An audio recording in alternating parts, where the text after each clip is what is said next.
Hey everybody, it's Kevin Iole. I hope everybody is doing well. Welcome to my live chat. And I just wanted to talk a little bit about kind of what's going on this weekend, what's coming up, and things like that. Tomorrow is a big day in the world of boxing. Anthony Joshua will defend his heavyweight titles. The IBF, the WBA, the WBO belt. He is facing Alexander Povetkin at Wembley Stadium in London. There's going to be 90,000 people there. That will give Joshua in his last 5 fights around 390,000 people in attendance, and that is just remarkable. What a great draw Anthony Joshua has become, and I'm really looking forward to that fight. So I want to talk about that fight a little bit. I want to talk a little bit about the Canelo Álvarez Triple G fight last week, and I also want to address Conor McGregor's press conference yesterday. He's fighting Khabib. I appreciate all your comments and questions, and of course I will answer as many of those as I can. If you put them in, I will be there. What fight is stupid, James? So I see you're saying that some fight is stupid. I'm not sure exactly what we're talking about here in terms of the stupid fights. But anyways, let's try to be professional and not be childish with comments and fight with each other. I'd appreciate that. But if you saw my column on Yahoo Sports today, I am a very big proponent of Anthony Joshua in this fight. You know, I have respect for Alexander Povetkin. I think he is a very good opponent. But the thing is, he's 39 years old. It's at the end of the line, and I think he hasn't been fighting really great competition recently. Got dropped by David Price in his last outcome. And so I think that is a big problem. I think Joshua's going to jab him. I think you'll see him have that jab pumping it out there all the time. And I think that'll slow Povetkin down fairly early. And that's going to be a big factor in this fight. I'm looking for a 4th round knockout by Anthony Joshua to retain his titles, and then hopefully that sets up a unification fight, an undisputed title fight for all the marbles with Deontay Wilder. Do I expect that fight to happen? A difficult thing to guess. I used to think that that was. Let's see. I've got a man here that just decided he does not want to cooperate with me, so we're going to just get rid of you, James. We don't need you putting those comments up there. So thank you, James, for your classy. Sure. I'll tell you, no wonder why I don't want to do social media, because of idiots like that putting up those comments. Wilder Fury undercard prediction. Still a ways to go. Depends on when they fight. I hope it'll be a good undercard. I would not hold my breath though, expecting one. Is there going to be a press conference for Conor and Khabib? Yes, there will. Week of the fight, and that's it. Nothing else. But they are going to have media the week of the fight. I think the UFC, and I don't know this for sure. Thank you, D Brown. I don't know this for sure, but I think Conor told UFC, I don't want to have to do press, and if you force me to do it other than the one press conference, then I'm done. And so I think they agreed that, hey, they'll limit the amount of media that he has to do. So he did a great job selling yesterday. I hope you read my column on that. So that is one. And let's see, what else can we get to? And let me talk about the Canelo fight, because I haven't had a chance to talk to some of you guys about the Canelo fight. I scored it a draw. I thought it was 114-114. I was sitting ringside, and I thought that Canelo controlled the fight, especially in those middle rounds, where in the first fight, Canelo kind of faded. I thought this time around that Gennady was the one that faded. Now, Gennady came back, and he went strong down the stretch, and I thought Gennady won rounds 10, 11, 12. 9 I gave to Canelo, and I really thought about it. I thought, where do I go in that round? But I kind of felt that Canelo, sort of rallied in that round and did enough to pull it out. So I had it 114, 114. The people who were crying robbery, I'm sorry, it was not a robbery, no matter which way it would have went.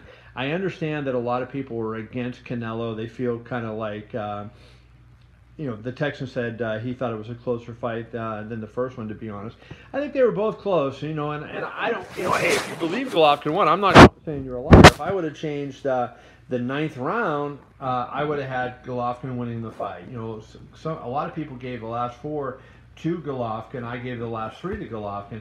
So I'm not saying you're wrong. I'm just saying recognize when a fight is close that just the difference of opinion of a minor bit on one round can swing the way the fight goes. And I think a lot of fans don't recognize that.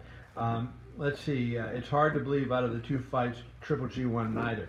Yeah, I thought he won the first fight, to be honest with you. I had it 7-5 for Gennady. I thought 7-5, 8-4 was the right score.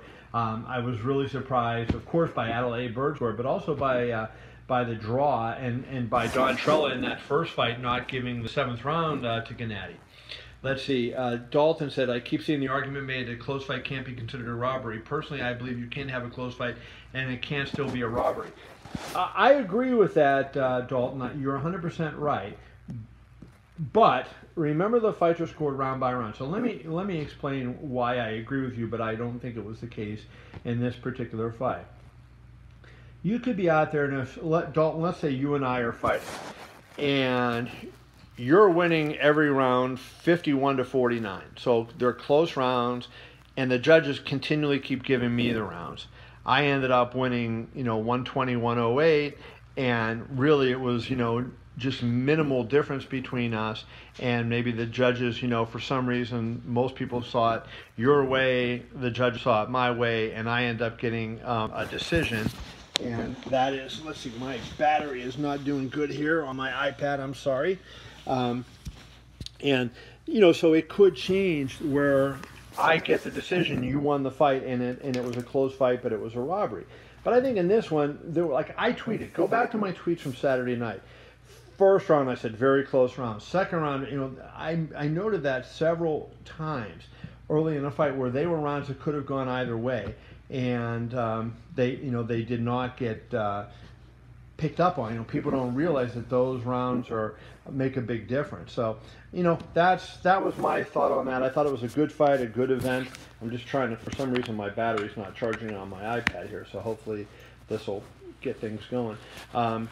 But I thought that you're right. It can be a close fight and be a robbery like that, but I didn't think this particular fight was. I thought the rounds were close. There was legit, things on each side in some of those rounds, and so I kind of felt like it was a fight that could have gone either way. Let's see, what else do we have here? Anybody else have anything? Let's see. RC said the dude wouldn't give the man credit. Let's see. You think they should move on from the trilogy or go to fight mandatories? Yeah, I think they're going to move on is what I think is going to happen. My guess would be Canelo fights David Lemieux. You might see, depending on who wins Jacob Derevchenko, you might see Gennady fight that. If I don't think Gennady's going to really be too interested in fighting Demetrius Andrade, but if Billy Joe Saunders wins that fight. But Gennady really likes the title, so that's going to be something that we'll see. Let's see where we are here. Have some other questions. I like Andrade, David, in that fight. He was asking me, do I like Andrade or do I like Billy Joe Saunders? I like Andrade in the fight, but Saunders is good, and he's impressed me over his last few, especially the fight with Lemieux. And I would not go against him. Let's see, what else do we have here? Do I have any clue which fight will main event? Yeah, UFC 230. That is really getting to be a problem. I thought it was going to be Woodley and Colby Covington, but I guess that's not going to be the case now. You know, New York is going to want a major main event, and I just don't see see that happening. Let's see. The Texan said I could see Canelo going to ESPN if still in a contract with Golden Boy, but not Showtime. The problem is Top Rank has exclusivity on ESPN. I know they have that deal with Golden Boy that was pre-existing, but Top Rank has an exclusive position, so Top Rank would have to be involved in that, and I don't see that happening, so I don't think that's going to be. Edward said it's going to be John Bone Jones at UFC 230. You know, a lot of people thought that. I will admit that I was one that thought that. But Dana swears up and down that that's not going to be the case. Now, maybe that will change as they find out that more and more fights aren't doable for whatever reason. But I just, I think that it's going to be not going to be Jones based on what Dana White is saying. So that's going to be interesting to watch. New York isn't doing really well there. And let's see, question from RAR1 was asking me about the Stevenson and Godfig fight. What's going to happen if the Wilder fight goes on that date? I think they will still go. I think that, I mean, that fight is going to be on ESPN if I'm not mistaken. If I remember correctly, I think they bought the rights to that fight.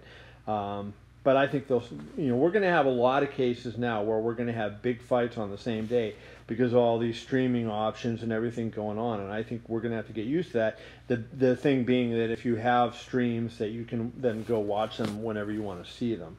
Let's see, what else do we have here? Anything else? The video of Billy Joe that surfaced recently, they should punish him in every way. I do. I think that was despicable what he did. But I tend to think that they probably won't do anything until after the fight because we're so far along. That was my thought. So that's where we are there. Brandon, I mentioned what's next for Triple G. I would say if I had a bet, I would say it's going to be the Danny Jacobs if he beats Derevchenko. That would be the fight that I think. So that would be the one that I think is going. Let's see. I just saw one pop up here. No real fighter drinks alcohol during training camp, so is Conor admitted defeat already? Well, I mean, most of them don't do that, and I'm sure Conor's not just gouging down his whiskey at a drink yesterday. I don't think that's going to hurt him, one drink, but I think it's not a good thing, for most fighters to do. But Conor's a special guy. Let's see what else here. Is it true Conor signed a 6-fight deal? If so, who do you think he'll fight in the future? He did sign a 6-fight deal. I think who he fights is going to depend on how he does in the title fight against Khabib. But I think it's, the usual names. I think you'll see him fight Nate Diaz before too long. That'll be one of the fights because they did really well with that fight, so that'll be something. Let's see. I'm going to wrap this up here fairly quickly. When's Loma going to fight? I don't feel like Googling it right now. He's fighting Pedraza, who beat Ray Beltran. They're going to fight December 8th in New York at the theater at Madison Square Garden. And that fight will be on ESPN on the night of the Heisman Trophy ceremony. So I am going to wrap it up. I will be back at some other point to do another one of these. I appreciate everybody being here, and we will talk to you all soon.